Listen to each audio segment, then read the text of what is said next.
सोना किस ग्रह का है? आप क्या जानते हो सोना के बारे में? कौन सा ग्रह का कारक, सोने का कारक कौन है? पीला कलर का सोना, पीला कलर का गुरु बृहस्पति, और जिनके लिए गुरु फेवरेबल हैं, कारक हैं, और फेवरेबल हाउस में बैठे हैं और बचाने के तरीके में हैं, सोना ही गुरु बृहस्पति कहेंगे। हीरा को शुक्र कह रहे हो आप, है कि नहीं? ओके, फिर मंगल को भी हम लोग कुछ हद तक सोना कह सकते हैं, कुछ हद तक, पूरा नहीं कहेंगे, ठीक है। तो शनि तो सोने के साथ फेवरेबिलिटी नहीं लाता है, ठीक है।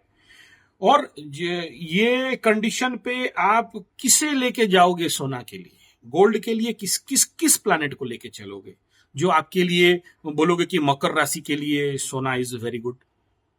लग्न शुक्र का हो गया, शुक्र डायमंड और गुरु बृहस्पति सोना, दोनों मित्र तो कहीं से भी नहीं है।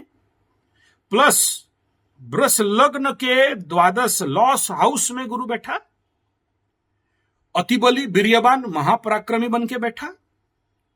ऐसे कंडीशन पे गुरु जाके आपका पैर में, आप देखो आपके पैर में जरूर कहीं ना कहीं छोटा मोटा डिजेनरेशन हो सकता है, आपको दिखाई नहीं दे, गुरु बृहस्पति के समय दिखाई दे सकता है महादशा में, लेकिन गुरु द्वादश में होगा तो उसके पैर, मैं बोलता हूं ना, हाथ का फोटो भेजो, चेहरा का फोटो भेजो, पैर का फोटो भेजो, यही देखता हूं, ठीक है ना। क्योंकि देखो नीचे का कारक शनि है, और शनि कितना इसको ऑब्जर्व किया, पॉन्डर किया, इसको कितना शनि ग्रसित किया, ग्रास किया है, ये ना चेहरा से पता चलेगा ना हाथ से पता चलेगा, वो तो पैर से पता चलेगा। जैसे हस्तरेखा देखते हैं ऐसे पैर का भी देखते हैं। वो शनि इसको, हाँ बोलिए। तो एक बात बताओ, राहु का अपना कोई कलर बेस नहीं है, जिस घर में बैठा उसका रूप ले लिया, बढ़िया बात है। तो वो करेगा क्या? अच्छा बात है, लाभ में बैठा लाभ दिया, लेकिन उसका लॉर्ड जाके द्वादश में बैठा, आखिरी में लाके द्वादश का फल दे दिया। जेल के घर में बैठा जेल घुसेड़ दिया, और विदेश का घर में बैठा, हॉस्पिटल के घर में बैठा, तो नेचुरली अगर ये शांत नहीं हुआ तो उधर आपको दौड़ाएगा। तो जो भी सोना पहनने के लिए आपको बताया था, ठीक है, राहु के लिए तो अच्छा हो गया, लेकिन रिजल्ट ऑल्टरनेटली कहां से क्या हो गया? सोना के कारण। सोना को अगर जो प्लैनेट आपके पैर में आके बैठा, द्वादश को पैर भी बोलते हैं, ठीक है ना, तो फिट का प्लैनेट को जब आप उसको ऊपर दे दिए, तो अब देखो क्यों गुरु बृहस्पति को बैड इन 12th हाउस कह दिया गया। पैर गुरु बृहस्पति तो लग्न के कारक भी बनते हैं, धन का भी कारक बनते हैं, संतान का कारक बनते हैं, ज्ञान का कारक बनते हैं, सब ऊपर का कारक बनते हैं। वो जाके नीचे बैठ गया, नीचे करेगा क्या? वो गुरु पैर में करेगा क्या? गुरु का तो काम मस्तक में है, सिर माथे पे बोलते हैं, गुरु के चरण में हम लोग पढ़ते हैं, और वही आपके चरण पे आके बैठा। तो ऐसे कंडीशन पे अगर ये और थोड़ा सा वनरेबल होता तो ब्राह्मण के द्वारा साफ भी कहा जाएगा, किसी ब्राह्मण किसी जन्म में गलत किए हैं, आके यहाँ बैठा है। हम लोग बहुत सारे ऐसे लोगों को ब्रह्मशाप विमोचन का भी कर्मकांड करवाते हैं कि इनका ब्रह्मदोष कट जाए बोल के। इवन इफ अगर सोचो ऐसा, माफ करना आपको नहीं कह रहा हूं, ऐसे कंडीशन पे लोगों का अगर ये लड़की का कुंडली हो जाए, गुरु द्वादश में आ जाए, विवाह में बाधा, संतान में बाधा, और बाकी जो भी आपके साथ नेगेटिव इंपैक्ट घटा है वो उनके लड़की के कुंडली में और ज्यादा होता, नारी की कुंडली में। एंड मैं यहां तक देखा हूं कि मेरा गुरुजी घर में घुसेड़ते नहीं है, बोले तेरे को कौन बचाएगा भाई? जो बचाने वाला गुरु बृहस्पति, जो कुंडली में एक ही प्लैनेट है जो सबसे ज्यादा बचाता है, वही आके मारक घर में आके बैठ गया, तो बचाएगा तुझे कौन? ये क्वेश्चन हो जाता है। तब ये जब क्वेश्चन होता है, घर में नहीं होता, बाहर बैठ। तो ऐसे कंडीशन पे ना इनके लिए जो कर्मकांड क्या बनता है कि 12 पंडित को बुलाओ, 12 पंडित का पैर धो, उसका पानी पियो, ये सारा नियम। पंडित मीन्स ब्राह्मण, पंडा, सतपति, मिश्रा, इनको नहीं कह रहा हूं, जो गायत्री साधक होते हैं, जो लोग, वो चाहे किसी भी जात का हो, लेकिन ब्रह्म कर्म समाधिना वाला हो, ऐसे लोगों से पीला चावल डाल के ये बीच में आप पढ़ के क्षमा प्रार्थना करते हो, ऐसे बहुत सारे कर्मकांड हैं, वो सभी ब्राह्मण साहसपूर्वक करता भी नहीं है, तो ये बनता है। लेकिन मैं आपको नहीं बोल रहा हूं, क्यों नहीं बोल रहा हूं? क्योंकि वो कंडीशन नहीं दिख रहा है, ठीक है ना। लेकिन आने वाला समय में जब अगर वनरेबल कंडीशन बनाया, जो आप पूछ रहे थे कि ऐसे गुरु बृहस्पति को फिर कैसे हम अपने फेवर पे लें, तो these all are the part. ये कराना पड़ता है। तो इस कंडीशन पे मैं जब आप कह रहे हो कि नहीं मैं सोना पहना हूं, तो सोना पहने हो तो रिजल्ट आपके सामने है, और आप उतार के देखो रिजल्ट क्या आ रहा है। ठीक है, बाद में आपका सोना आप पहन लो। नहीं नहीं, अगर कोई आदमी बॉडी में पहन के जार लिया मतलब हजम कर लिया मतलब एक्सेप्ट कर लिया, बॉडी सुइटेबल कंडीशन पे गया, तो मैं उतारने के लिए तो मना करूंगा कि भाई ठीक है पहने रहो।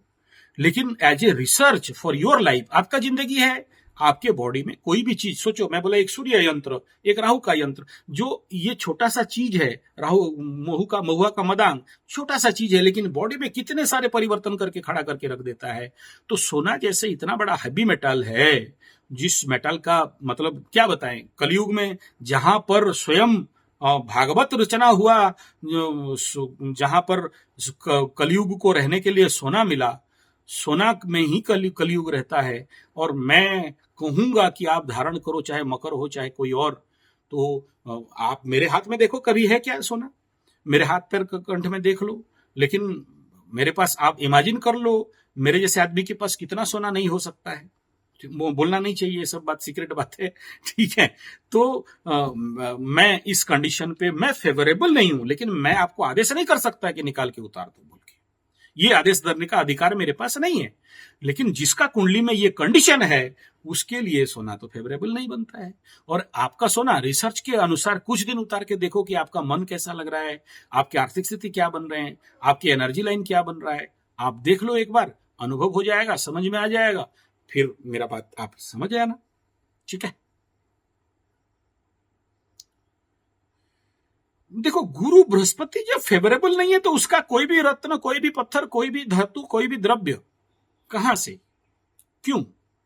और बताओ, 6, 8, 12 का रिकमेंडेशन कोई एस्ट्रोलॉजर कभी कर सकता है क्या? कोई चीज जब आपका 6 में बैठा है रोग रिपुर्ण, 8 में बैठा है मृत्यु तुल्य पीड़ा चोर चपेट एक्सीडेंट, 12 का स्थान ध्वंस प्रलय बर्बाद, जहां सब कुछ बर्बाद करके विनष्ट हो जाने वाला, जहां जेल, जहां पर हॉस्पिटल, जहां पर कोर्ट कचहरी माली मकदमा, मैं बोलूंगा उसी का प्लैनेट का रत्न ग्रह और धातु धारण करा दो। How it is possible, how it is possible? किस डायरेक्शन पे लेके जाऊंगा मैं? हाँ, क्या अगर आपके लिए कारक प्लैनेट होता, लग्न से, राशि से, सूर्य से, अलग बात था, लेकिन कहां से, कहां से, ये तो देखना पड़ेगा। और अगर प्रॉफिटेबिलिटी आता है, अगर 50% भी आता है, तो मैं बोल दूंगा हाँ धारण करो, लेकिन मुझे यहां तो 10% नहीं दिख रहा है, तो मैं कैसे कहूंगा, कहां से कहूंगा? आप लॉस हाउस फॉर मकर राशि, loss house, and it also placed in the 12th from your लग्न, तो मैं कहां से आपको रिकमेंड कर सकता हूं? ये खेल आप पूजन कर सकते हो। देखो, कोई चीज को धारण इमीडिएट करके रिजल्ट लेने से अच्छा है पूजा करके देखो ना, उसको सम्मान करके देखो ना, as a that planet energy, उसके ऊपर पाठ करके देखो, सिंदूर चंदन लगा के देखो, उसके पास जब बैठते हो आप, तो आपको तो ऊर्जा देगा।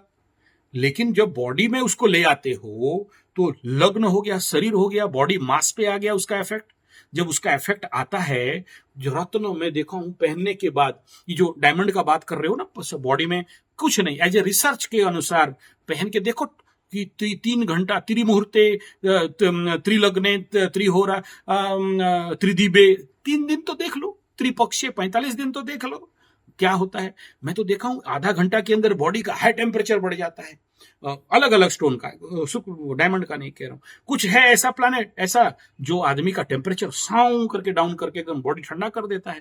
तो वो तो तुरंत इफेक्ट होता है। खराब है, गलत है, वो अलग बात है, रिसर्च करके देखो, पता चल जाएगा इसका। हाँ, यस।